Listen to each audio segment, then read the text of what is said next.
গেল দুদিন ধরে ভলোদিমির জেলেনস্কিকে বিদ্রূপ করে চলেছেন মার্কিন প্রেসিডেন্ট ডোনাল্ড ট্রাম্প। রাশিয়ার বিরুদ্ধে যুদ্ধ ইস্যুতে ব্যাপক কটাক্ষ করেছেন ইউক্রেনের প্রেসিডেন্টকে। মেয়াদ শেষের পরও নির্বাচন আয়োজন না করাই করেছেন তিরস্কার, এমনকি আখ্যা দিয়েছেন স্বৈরাচার বলেও। দাবি তলানিতে পৌঁছেছে ইউক্রেনের প্রেসিডেন্টের জনপ্রিয়তা। তবে মার্কিন প্রেসিডেন্টের এমন বক্তব্যের বেশিরভাগই ভুয়া, এমন তথ্য উঠে এসেছে ব্রিটিশ সংবাদ মাধ্যম বিবিসির ফ্যাক্ট চেকিংয়ে।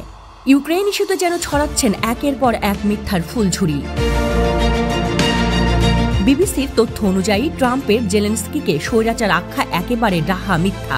নির্বাচনে 73% ভোট পেয়ে জয়ী হন ভলোদিমির জেলেনস্কি। গেল বছর শেষ হয় তার 5 বছরের মেয়াদ।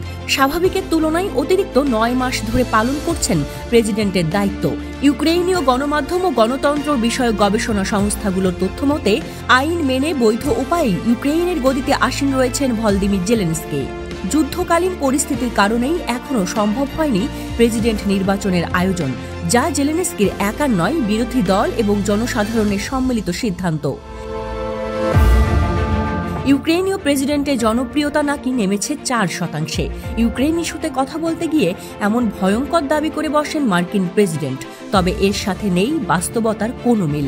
যুদ্ধের প্রভাবে জেলেনস্কির জনপ্রিয়তা কমছে তা সত্য, কিন্তু ট্রাম্পের দাবির মতো অবান্তর নয় সেই সংখ্যা। যুদ্ধ শুরুর আগে জেলেনস্কির জনপ্রিয়তা ছিল প্রায় 90%। 2024-এর শুরুতে যা নেমে দাঁড়ায় 77%। কিন্তু সাম্প্রতিক জরিপগুলো বলছে এখনও ইউক্রেনের সবচেয়ে জনপ্রিয় রাজনৈতিক নেতা জেলেনস্কি। জনপ্রিয়তার দিক থেকে কেবল সামরিক 2-1 নেতাই আসতে পেরেছেন তার ধারে কাছে। মিথ্যা তথ্য দেন রাশিয়া ইউক্রেন যুদ্ধের শুরু নিয়েও। ডোনাল্ড ট্রাম্পের মতে রাশিয়া ইউক্রেন যুদ্ধ শুরু করেছে ইউক্রেন, কিন্তু প্রকৃতপক্ষে 2022 সালের 24 ফেব্রুয়ারি রাশিয়ায় পরুদস্তুর হামলা শুরু করে ইউক্রেনে। এর আগে কিয়েভ ব্যাপক উস্কানিমূলক আচরণ করলেও সামরিক শক্তির ব্যবহার করেনি।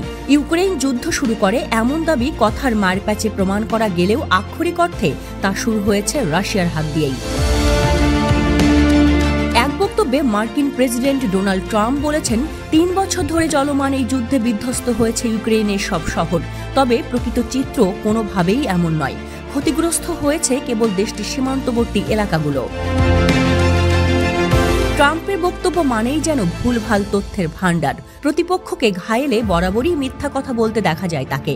এর আগেই নিজের অভিষেক অনুষ্ঠানের বক্তব্যেও মিথ্যা তথ্য দিয়ে রেকর্ড করেছেন এই নেতা।